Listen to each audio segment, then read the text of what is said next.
Bon, désolé pour la partie lunettes ici, mais je vais bientôt faire le même style d'opération que celle d'Isaac dans Dead Space 2. Et du coup, je suis interdit de lentilles jusque là. Je vous le dis, histoire que vous soyez pas trop étonnés de me revoir avec ces trucs sur le nez pour le moment, jusqu'à ce que ça arrive. Salut, c'est Léo de la chaîne Techmaker et aujourd'hui, on va parler du tout dernier smartphone de OnePlus qui vient à peine d'être annoncé, le OnePlus Nord, présenté comme le retour aux sources de la marque sur le marché du flagship killer. Mais en est-il réellement un? Vous l'avez possiblement remarqué avec la communication assez forte de OnePlus ces derniers temps sur ce tout nouveau modèle. Mais une toute nouvelle gamme arrive chez eux, la gamme Nord, parce que dire light c'est pas assez cool j'imagine, donc fallait utiliser un autre mot. Bon, blague à part, c'est avec Nord qu'il y a une réelle envie de revenir à ce qui a fait connaître la marque à ses débuts. Un très bon smartphone pour pas cher, chose qu'on avait perdu un peu ces derniers temps et qui était devenu un peu le message secondaire. On avait eu le très bon OnePlus X il y a quelques années et on va voir si ce OnePlus Nord en est son digne successeur. Car quand on parle de flagship killer, la première chose qu'on doit regarder,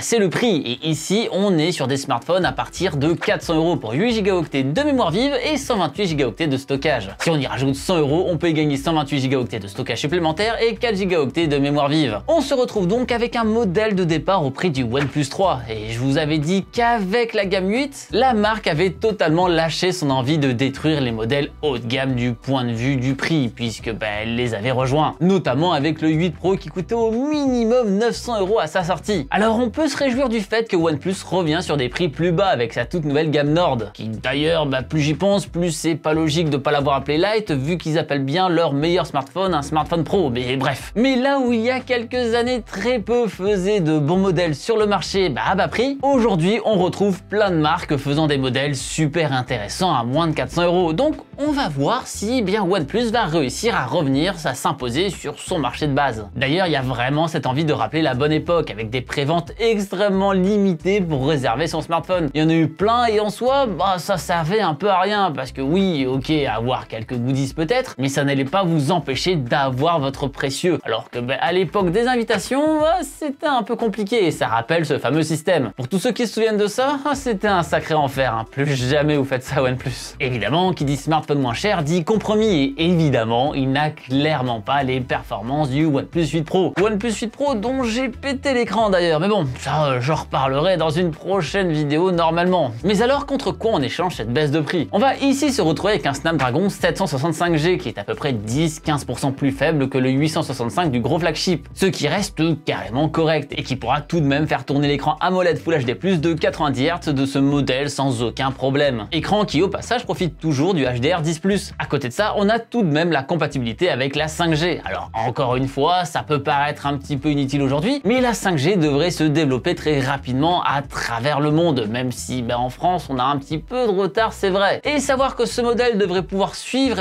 l'évolution des réseaux est une vraie bonne chose. On est à côté de ça sur un modèle plutôt classique niveau taille, du 29e, du 6,44 pouces, une batterie de 4115 mAh, une charge rapide à 30 watts, bref, classico de chez classico. Niveau caméra, sur le dos c'est un petit peu pareil, 4 capteurs à l'arrière, un principal de 48 mégapixels à 1,75, un ultra grand angle de 8 mégapixels à 2,25, un capteur macro de 2 mégapixels à 2,4 et un capteur de profondeur de 5 mégapixels à 2,4 aussi ici, même si les deux derniers capteurs seront pas aussi intéressants que les deux premiers, c'est vrai. Pour le dernier d'ailleurs, on commence à le voir arriver partout et devrait surtout servir à tout ce qui est réalité augmentée. C'est toujours dans ce délire de capteurs LiDAR, ToF, etc. Pour le reste, ça va vraiment dépendre des goûts de chacun. Personnellement, je trouve que c'est le meilleur deal ce genre de combinaison. En général, les zooms optiques sont pas forcément très utiles pour mon utilisation d'un smartphone en tant que caméra quand je veux faire des photos avec. Le capteur macro permet de faire des photos avec un sacré flou d'arrière-plan de manière assez stylée tout en améliorant le mode portrait avec son faux bokeh, et l'ultra grand angle de prendre plein d'éléments dans sa photo sans forcément devoir reculer à 4 km. J'utilise pas forcément mon smartphone comme un photophone, en plus de ça, OnePlus n'est pas forcément réputé pour être les meilleurs dans ce domaine. Mais bon, pour ce OnePlus Nord, on n'ira malheureusement pas trop en détail sur la qualité des photos et des vidéos, parce que à l'heure où cette vidéo sort, les mises à jour software ne sont pas toutes là et donc compliqué de se faire un avis définitif sur ce logiciel qui va jouer un rôle très important sur les caméras smartphones. Et donc il y a encore un embargo là-dessus, donc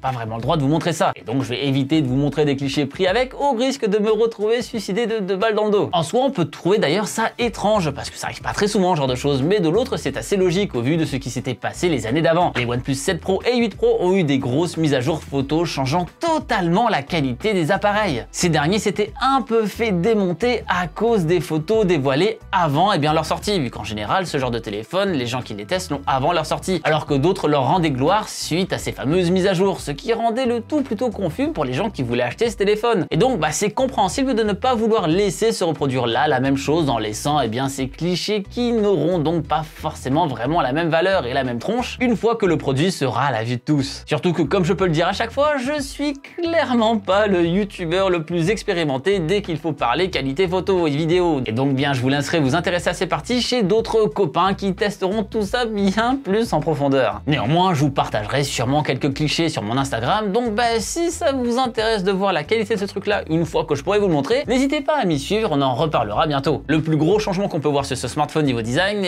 c'est son double capteur photo à l'avant, avec un capteur de 32 mégapixels à 2.45 et un ultra grand angle de 8 mégapixels à 2.45 aussi. Alors on est encore sur du point son, et je sens que ce fameux design pop-up qui était là sur le OnePlus 7 Pro ne reviendra jamais, mais j'ai fait mon deuil maintenant. Par contre, je trouve que c'est une très bonne idée d'avoir un ultra grand angle en frontal, car ça permet de faire des selfies de groupe bien plus facilement, car il est vrai qu'avec pas mal de smartphones aujourd'hui, c'est compliqué de bien cadrer avec le frontal quand on est beaucoup. Côté expérience utilisateur, on ne change pas une équipe qui gagne et qui fait que je suis toujours chez OnePlus en tant que daily avec mes smartphones depuis maintenant autant de temps. Une surcouche très légère avec OxygenOS, très peu de bloatware, voire aucun, ça dépend si le Netflix préinstallé est un bloatware pour vous ou non, et une utilisation très proche de l'Android pur. Pour moi, ça reste l'une des meilleures expériences Android, et pour le coup, on se retrouve avec la même qualité niveau software avec cet engin. Mais maintenant qu'on a vu tout ça, est-ce que ça vaut 400 €? Est-ce que c'est forcément le mieux à 400 €? Est-ce que OnePlus est toujours bon pour être un flagship killer? Eh bien oui, mais clairement pas autant qu'avant. Pas parce qu'ils sont moins bons, clairement pas, mais parce que beaucoup se sont attaqués à ce marché du flagship killer. Là où les premiers OnePlus étaient de réels ovnis qui cassaient la bouche à beaucoup, ici on trouve des alternatives au même prix, voire moins chères, qui peuvent être intéressantes. Alors je le comparerai pas forcément à l'iPhone SE2, car pour moi c'est vraiment pas du tout le même usage. Je veux dire, on parle d'un smartphone minuscule qui mise tout sur une expérience minimaliste et une très bonne qualité photo d'un côté, et un smartphone de taille classique qui va possiblement moins miser sur la photo de l'autre. Mais si on reste dans les mêmes critères, on peut en trouver plein au même prix. Sans aller sur les soldes temporaires qui se passent en ce moment même, on pourrait le comparer à un Mi 10 Lite ou un Realme 6 Pro par exemple. Et au final, on se retrouve sur des composants un peu similaires, que ce soit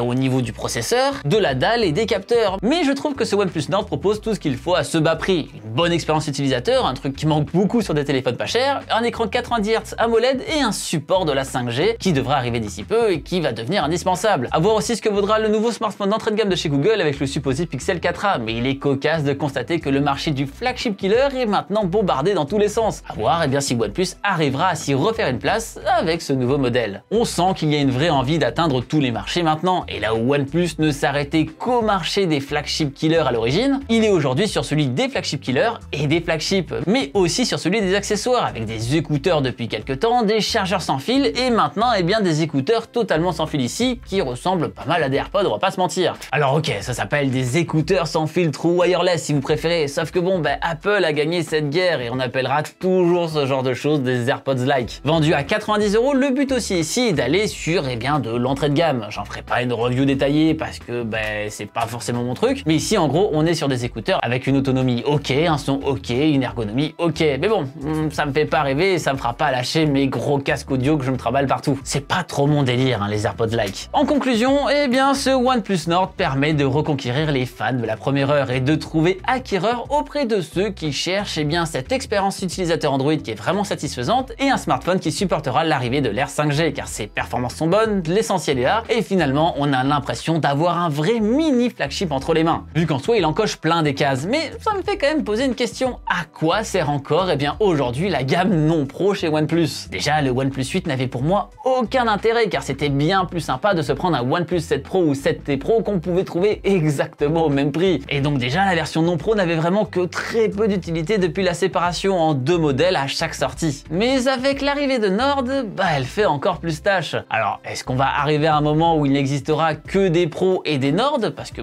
finalement celui-là a pas beaucoup de différence je trouve avec le OnePlus 8. Eh bien ça, seul l'avenir nous le dira. Je trouve par contre qu'on commence vraiment à arriver à un petit bordel au niveau des noms comme je l'ai dit au début. Faut juste espérer qu'il ne faille pas un bac+12 pour pouvoir comprendre bien quel modèle correspond à quoi. On avait déjà parlé, je crois, il y a quelques années avec les Pro, Plus, Premium, etc. qui arrivaient, mais ça devient de pire en pire. Mais vous en pensez quoi? Est-ce que vous pensez que c'est un vrai retour aux sources chez OnePlus avec ça? Et surtout, est-ce qu'il est réussi? Ou alors est-ce qu'il n'arrive pas à revenir aux fondamentaux? Eh bien, n'hésitez pas à me dire tout ça dans les commentaires juste en dessous de cette vidéo, parce que je sais que ce petit modèle va en intéresser pas mal. J'espère en tout cas que cette vidéo vous aura plu. Si c'est le cas, eh bien vous savez quoi faire, le petit pouce bleu de l'amour juste en dessous de la vidéo et le petit follow sur les réseaux sociaux des internets, TikTok, Instagram, Twitter, ce que vous voulez. N'hésitez pas à partager cette vidéo à tous vos potes qui veulent un nouveau smartphone sans forcément vendre un rein. Et bien sûr, si ce n'est pas déjà fait, abonnez-vous à la chaîne en cliquant sur le logo qui vient d'apparaître juste là. C'était Léo de la chaîne Techmaker et surtout, n'arrêtez jamais d'apprendre. Salut!